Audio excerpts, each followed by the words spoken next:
James Wolfe, the hero of Quebec. Visuals of 18th century battlefields, detailed maps highlighting strategic locations in North America, and period-accurate military formations. A solemn musical score underscores the gravity of the era. Welcome, esteemed viewers, to an in-depth exploration of one of the pivotal figures in the struggle for North America during the mid-18th century, the illustrious General James Wolfe. In this presentation, we will delve into the intricate details of his life, military career, and the monumental Battle of Quebec in 1759, which irrevocably altered the course of history. The mid-18th century was marked by intense geopolitical rivalry between two colonial superpowers, Great Britain and France. The conflict, known as the 7 Years' War, 1756 to 1763, encompassed global theaters, but its North American front, often termed the French and Indian War, was particularly critical. Control over strategic waterways such as the Ohio Valley, Lakes George and Champlain, and the vital St. Lawrence River was fiercely contested.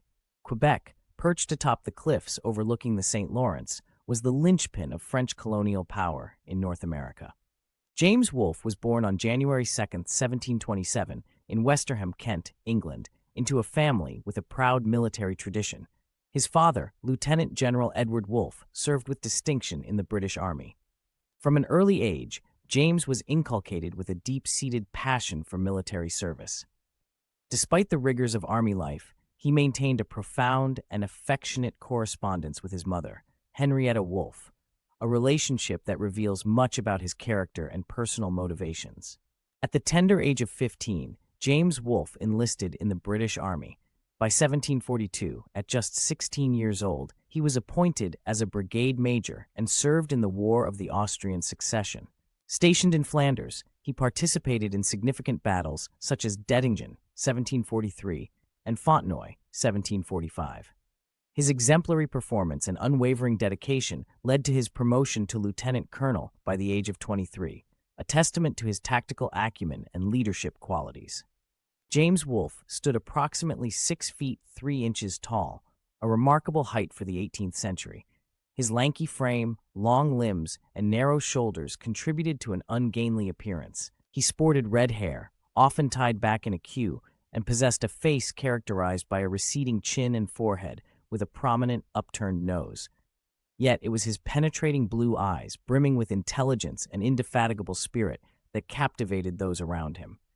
Despite any physical shortcomings, his charismatic leadership and innate courage were undeniable.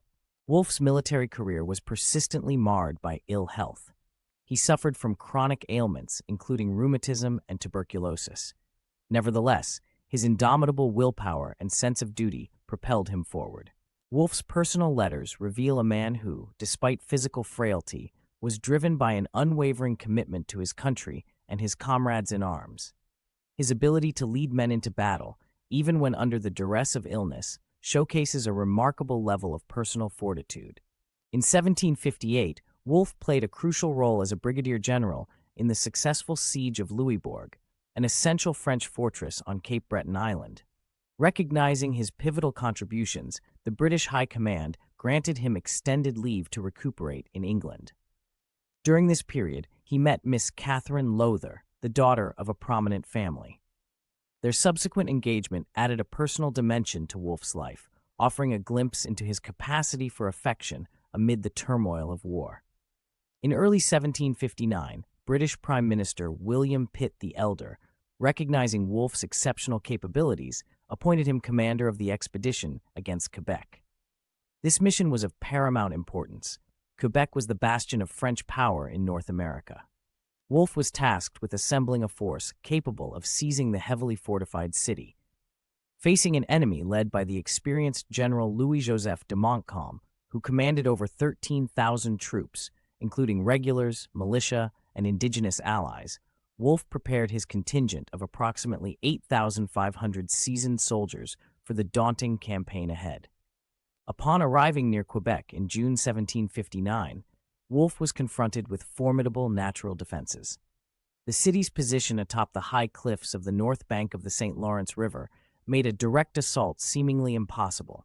The British forces faced extreme weather conditions. Sweltering heat alternated with torrential rains, leading to outbreaks of dysentery and scurvy among the troops.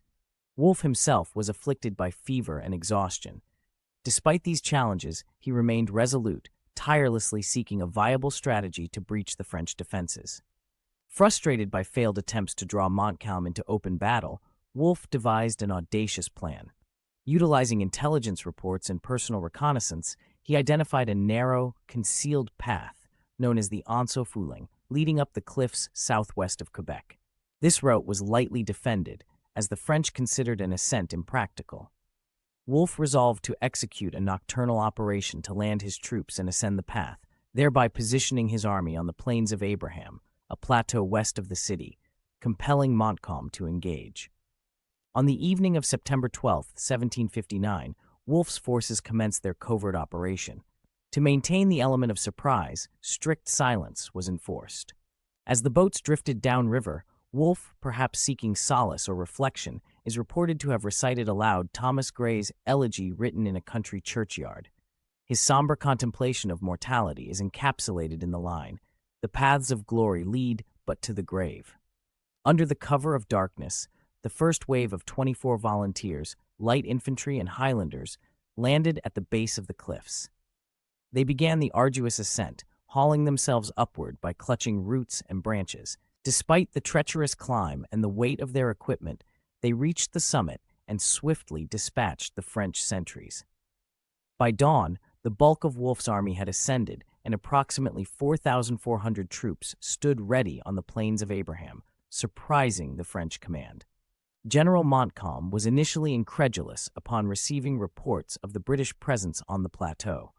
Recognizing the severity of the threat, he chose to act decisively rather than await reinforcements.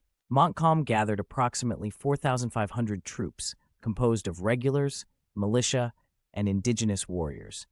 Believing that a prompt attack might dislodge the British before they could entrench, he marshaled his forces for immediate engagement. As the morning of September 13, 1759, unfolded, both armies arrayed themselves for battle. The British troops stood in disciplined ranks, 2 lines deep, with orders to hold their fire until the enemy was within effective range. Wolfe's leadership was instrumental.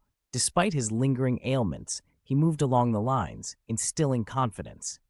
The French advanced briskly, their ranks less cohesive, firing irregular volleys as they approached. At a critical juncture, when the French forces were within 40 yards, Wolfe gave the command.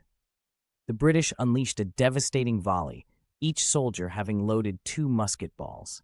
The synchronized discharge wrought havoc on the French front lines.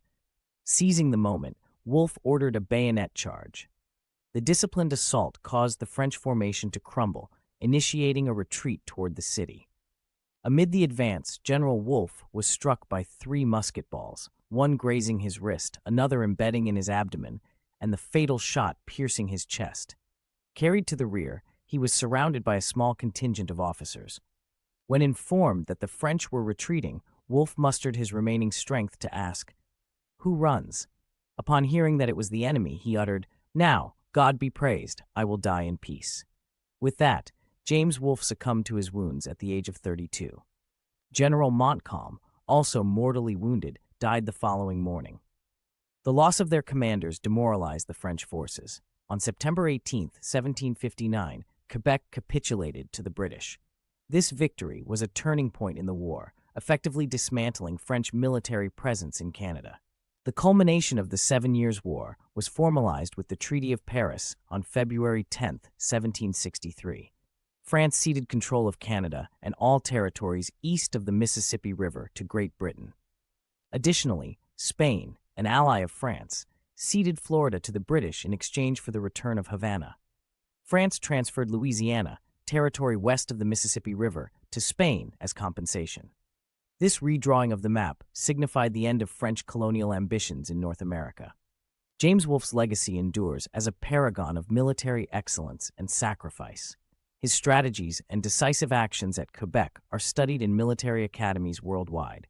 Monuments in his honor stand in places such as Westminster Abbey and Quebec City, commemorating his contributions.